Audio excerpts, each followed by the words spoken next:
is a barrister turned broadcaster who you may be more used to seeing over at Good Morning Britain, but he's now added another B to his CV, putting pen to paper to write his debut crime novel, which is now a Sunday Times #1 bestseller.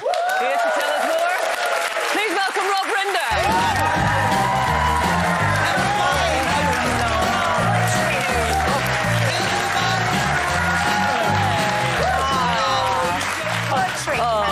What a gift it is. What lovely human. Hey, what's going on? At the beginning of Strictly, I feel like the terror we're going to start dancing. Rob, dance. Rob, is there nothing that you can't do? Plenty. Anything involving transferable skills. Cooking, banging in a nail, that sort of thing. But I do love reading and writing and sharing it with people. So I'm so delighted about this.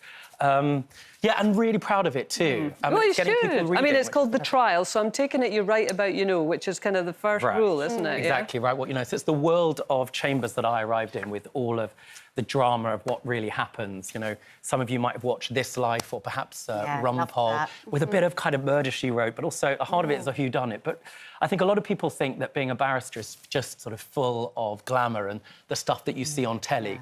But most of our barristers, like I was, legal aid barristers, really kind of trying to eke out a living and do justice. And that's at the heart of this book, along with a whodunit at the end. And it's really inspired by a lot of my colleagues. A lot of them think it's about them, and they'll be bit. Yeah, but it's a lot of the kind of amazing women that I've met along the way, especially. You're such a natural storyteller. Even sitting there like that, I was sort of like, oh my God, I was going with you.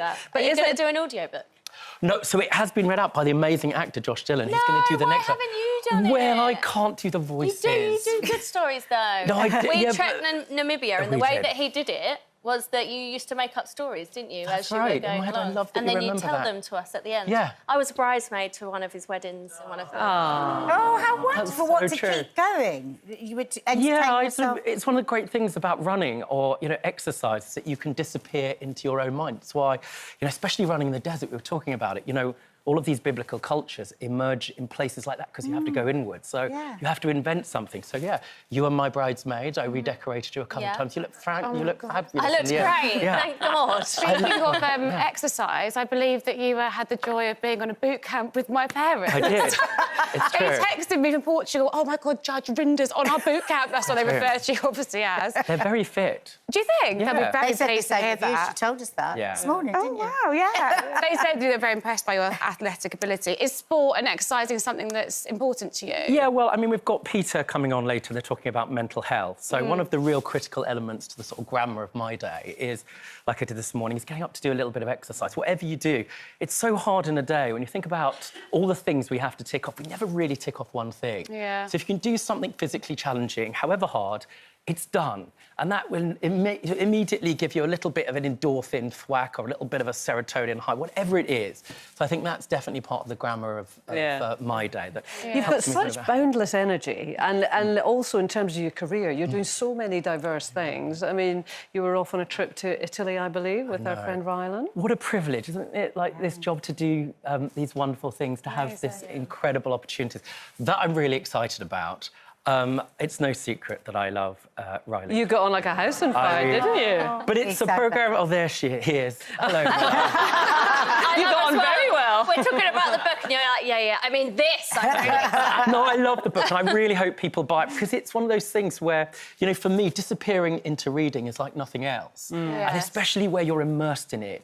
You know, the reason I love reading and encouraging people to read is because those moments of literature, there are moments where you realise you're not alone. However good or however escapist the work is, that's what makes reading sort of wonderful. But when it comes to Rylan, what I love about it is we're doing the 200-year anniversary of the death of Byron.